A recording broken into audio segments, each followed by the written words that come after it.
Wetuogerera Pastor Bugingo Affiridewo ku sport abaana bamukubye 1-2 knockdown tagenda kuddamu kuva ku ttaka. Oba Pastor Bugingo abeereyo mu kisenge kye nalaba obutambi abana Uganda bwe bamukolera, obutambi obulaga obukyayi, obutambi obwanika omutima omubi, obutambi obwesisitaza okulaba oba awulira atya nga ye omuntu omukulu. Ebiseera ebisinga nzira awo bambi ne mukwatibwako ekisa ne ngamba naye abaana bano tebamanyi nti ono omuntu mukulu.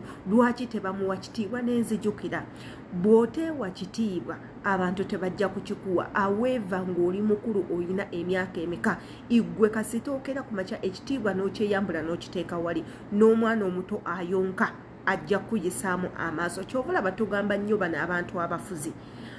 Oli mufuzi ye naye weewe ekitiibwa. Bw'oneewaako ekitiibwa abantu bagenda funa we bakoma kukumanyira, bagenda kumanya wawe we bakoma naawe ng'omuntu. Naye wooteewa kitiibwa byonna tebigenda kubanga bikutambulira bulungi. Mu katambi kengenda obbattirawo waneeno, akatambi kano nange nkawuliriza mulina enneesika ne ngamba bannange, singa Pastor Bugingo abadde taata wange nandiwulidde nti wano we neebuuliza abaana ba Pastor Bugingo bawulira batya, endiga zaasumba zo ziwulira zitya, mukyala wa Pastor Bugingo awulira atya, oba lwakuba nti ye Susan Makula ebyo yabimanyira ebyokumuvuma, abantu okumuyita malaaya, abantu okugamba nti yatunda n'abaana, abantu okugamba nti no mufere, abantu okugamba nti no beebano abakazi boogula obuguzi be babbuukingira ku masimu. Nange sikitegeera, naye omwana akikoze Pastor Bugingo nga bw'ogenda okuwulira mu katambi kaneeno. Bw'oba oli muwagizi nnyo wa Pastor Bugingo osobola okukalika kubanga ogenda kunyiiga, otandike n'okukaaba, otandike n'okukolimira abantu, ofune n'omutima omubiteekako n'obujja olw'ensonga oli omwagala. Yenze Adita nabagamba updates zonna nzi batuusaako wano ku channel eno. Bw'oba gwe oyagala ebitambula oba ebigenda mu maaso, jangu osubscribinge kweno channel, okwate ku kadaako buli video yonna gye nteekayo ekutuukeko. Eyeetaaze okunkubirako nkibagamba nnyo ku Instagram kwendi, kwate essimu yo onfollowing ku Instagram osobole okunkubira essimu eyitemu tubeere nga tunyumya, ongambe kye weetaaga, inkuyambe naawe onyambe. Katugendeko mu katambi akaleetedde social media yonna okukwata kutama ne bagamba ne bana abaana ani abazaala, ye lwaki tebabasomesa kutya bantu, lwaki temuwa abantu bitiibwa. Katugendeko mu katambi ako tukawuliriza ate era tukomyewo. Amanya gona galinga bati uli wano obuleega ogutwe amayuga gali eri East Coast, South Coast, oli mufere obba abantu malaya yo oyagala kugitwala bagirongose bamuteeke musimanya tazaala. That is why oimo kubendiga bakusabye milioni aga ana twekunganye musente emitwalo ya dola 12 oli nawe yali malaya. Time we atuuka gwa mufunanga tractors zimuyisemu, buses zimuyisemu, maguru 10 zimuyisemu. Oyo musubi okuwa omwana. That is why bakusabye dollars bagezeko nnyo okumu operatinga. Akuzalide at least omwana nawe bera halfway nenga akuzaliddeyo. His Excellency Bobi Wine nawe anyo mufere first class musimanya oyo Bobi Wine mufere ki abayagala government okuvaako. Igutaga government okuvaako because okimanyo oli mufere. The government protects you. Mwina SFC babeerera mu muta abantu wano. Twemu plans akutta mutabani wa Pastor Kayanja. You want to revenge on Pastor Kayanja by killing his son. Monday to Monday indigo zijja mu sente zinazimba de nyumba. Ozijja mu sente oziyonka mu sente from Monday to Monday zinafuna di passport. Zijja kusigala ku national ID. Nchidamu indiga za Bugingo. As long as you're there from Monday to Monday mujja sigala national ID ndaga muntu temujja funa passport. Kubanga sente zandikoze passport muzimuwa. Sente zandizimbi amayumba muzimuwa. Oyo mufere muyaye mubbi kubba abantu. Manawe wetika ku His Excellency Bobi Wine yatandika dda nga akola since his childhood. He has been a hustler. He was 20 years. He began building in his 20s. 20 years waliwa amanya gona galinga bebaki. Ogedde wano mu government y'abafere mu 7. 20 years walinga wago walofana na how in 20 years. 20 years walinanga chi.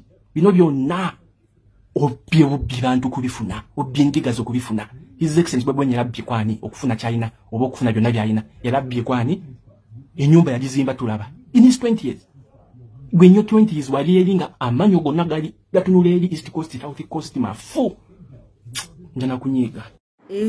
Akaliro mukawulira, akaliro mukawulidde, muwulidde omuliro, muwulidde omuliro gwa social media, muwulidde omuliro gw'abana Uganda. Abannayuganda bakoowa, Abannayuganda beetamwa, Abannayuganda bali mu budde obusembayo weya tebeetaaga kumanya. Ogezaako okuyingira mu kkubo lyabwe bagenda kufuba okulaba nti bakulemesa, bagenda kusiiga akasa, bagenda kusiiga bip, bakunywese omusulo, bakubuzeeko wootuula, bakubuze w'olina okunywera amazzi. Anti gwe gy'okoma okukola ebintu baate gye bakoma okukyankalanya ne batandika okunyiiga byokolanga bibatabula butabuzi obanga akutte ejjinja n'olikuba mu njuki. Ffenna tukimanyi bw'okuba mu njuki ki ekiddako.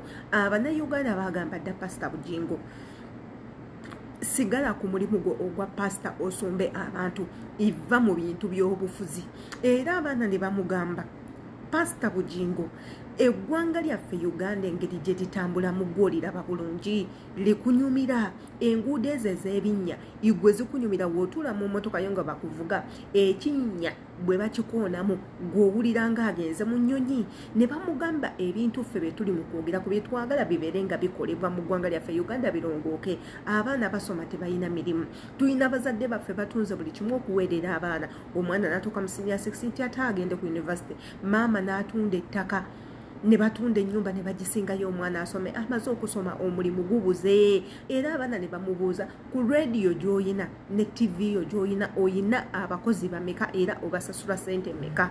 Kwegamba nga buli point yonna gye baleeta ekoona Pastor Bugingo. Omuntu yenna alina omugezi atuulamu ebbali n'agamba owange yene ensimu empangaalira, lwaki nkola bwenti ne bwenti, bigenda kunkyayisa abantu. Naddala ffe abaludde ebbanga nga tulaba Pastor Bugingo.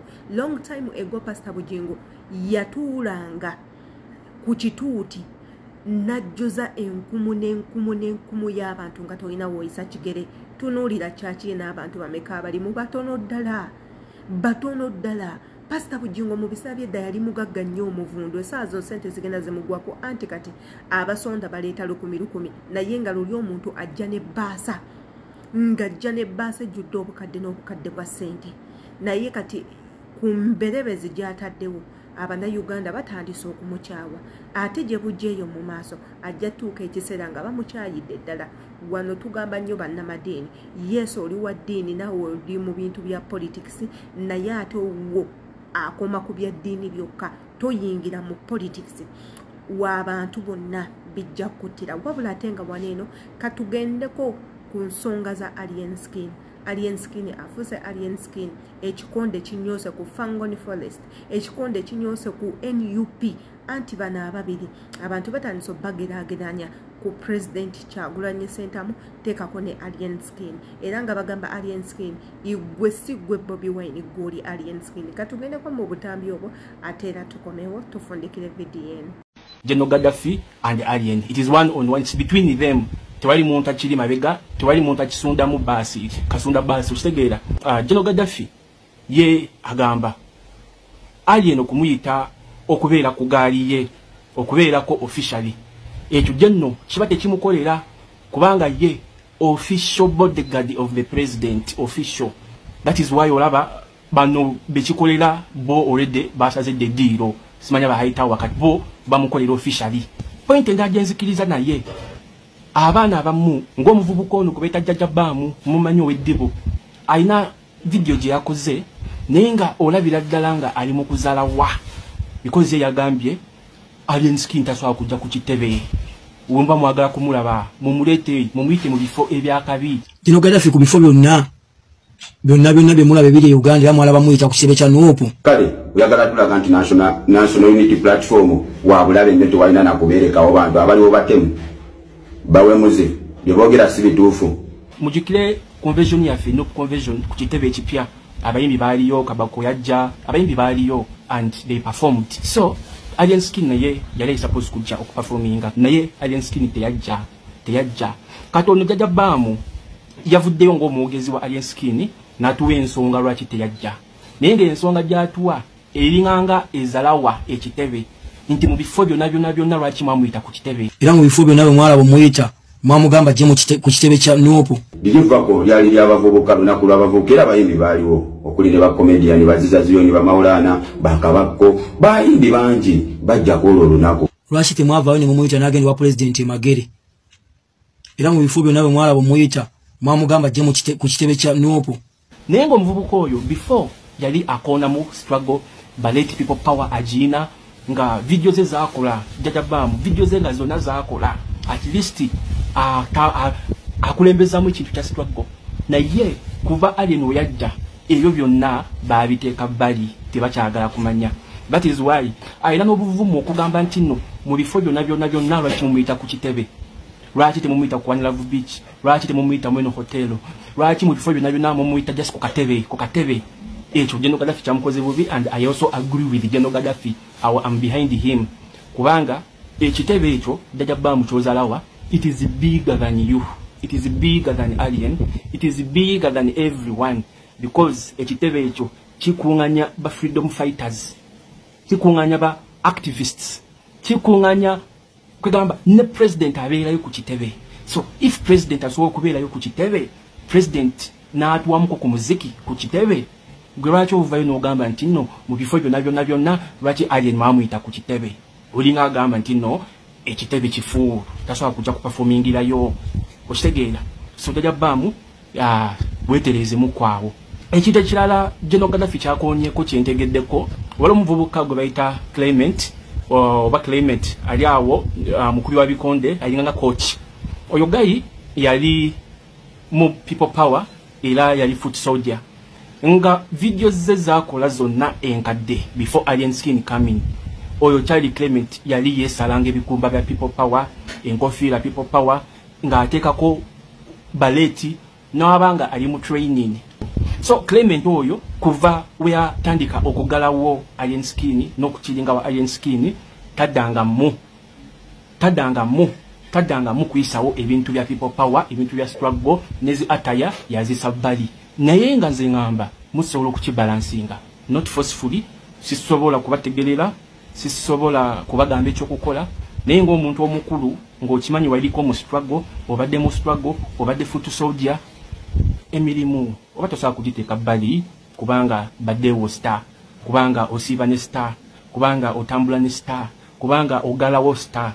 It doesn't mean nti olina okwerabira gye wava. It doesn't mean nti emirimu egy'eggwanga najyo olina okugivaako. Osobola okugibalansinga naye mwabiviirako ddala. So balance it, mumuwagire naye temwerabira wajje muvudde, temwerabira, don't forget it. Byebyo nno ebifa mu Fangoni Forest ate era n'ebifa mu Nuupu nabyo mubiwulidde bulungi. Nga tetunnaba kuba nga tufundikira vidiyo eno neeyongera okubategeeza kuba yagala okunkubirako omukwano teweemenya. Wegenda ku Instagram page yange obeerenga onfollowinga, obeerenga onkubira essimu eyitemu oba onsindikira message eyitemu. Woba tonfollowinze ne bw'onookuba essimu tegenda kuyitamu, ne bw'onoosindika message sijja gyaba kubanga message eba yeetaaga bwetaaze approval ate kye sitajja kubanga enkola. Wenkugambira nti followinga omale onkubire. YouTube channel yange eno atanaba subscribinga kwata ku kadde buli video yona ebiranga ekutuuka ku wabula ate ogubanga gwe mulundi gw'ogusoose okulaba obutambinga buno nkwegayiridde bwongereyo okomentinge tumanye endowoozayo. Obutambi bwetuteekayo bulungi nnyo nga buyamba okuva ku muto paka ku mukulu, tetuteekayo obutambi bwesitaza. Kyovula batu bagamba mutweyungeko tukole community eyaffe. Katambi kaleero ngenda kafundikira nga nkubiriza mwena abana Uganda nti banange woba owagira omuntu tosukkawo mu kuwagira. Beera faani kikomaawo, temwerumaaluma, temwetematema, temwevuma, temwegulako mpalana. Igwe omuntu gw'olwanira ali mu kulya nkoko, gw'olwanira talina na bizibu byonna. Yes, Bobi Wine tumwagala, nze Adita njagala Bobi Wine okufaako obufi. Ne we zijjamu ensonga ngeze zitalina makulu, nze soogera kyovula basinnabaako okwogera kuba siraba nnyo nsonga y'amakulu yakwogerako awo. Oli kibanda noono kibanda, buli omu ayina ekitebe kiki. Oli ekitebe kye bakiyita Fangoni Forest, ekyono bakiyita Nuupu National Unity Platform. Bali abantu bonna ababiri bafuzi bayina we bafuga. Bobi Wine afuga Magere, ono afuga Kawempe, bonna bayina ebitebe byabwe. Alien Skin bw'aba yagadde okwegatta ku Bobi Wine, it's okay. Bw'aba atayagade kwegata ku Bobi Wine, still it's okay. Bobi Wine abaddengawo ebbanga lyonna nga alien skin taliiwo, ate era wetutunula mu alien skin weyegata ku Bobi Wine ani afunamu ennyo. Abannayuganda bamulangidde ne bamugamba eyo femu gy'olina twagikuwa lwakuba Bobi Wine, which is true. Kyandibanga ekituufu naye ate ne laaka gyeri Katonda awa abantu akeera ku makya n'abawa. Osangawo banne Bobi Wine wandibadde nga taliiwo, people would have loved the alien skin kubanga this is his time to shine. Obudde bwe Katonda yali yabuteekerateekera nti bwebwo eggojja kubeerako ekyamaanyi ove ku level gy'oliko odde ku level eddako. Naye fiya Ugandans fe aba Omunayuganda mutye era mulaba edduka. Yenze Shila Adita akatambi kano kaba kakunyumidde ekyensinga okwagala ku mutima, weebale kunyumirwa naye ate tokoma kunyumirwa n'okuyigamu nga mu ekyo nkusuubira nti olina okuba nga okomentinga ne tumanya endowooza yo, wabula ate o subscribinga oba tewa subscribinga teweerabira kuvaawo ku video eno nga totuwadde like. Tuweeko like n'omutima tumanye nti nno muna ebintu bye tukola naawe obusiima. See you in my next video.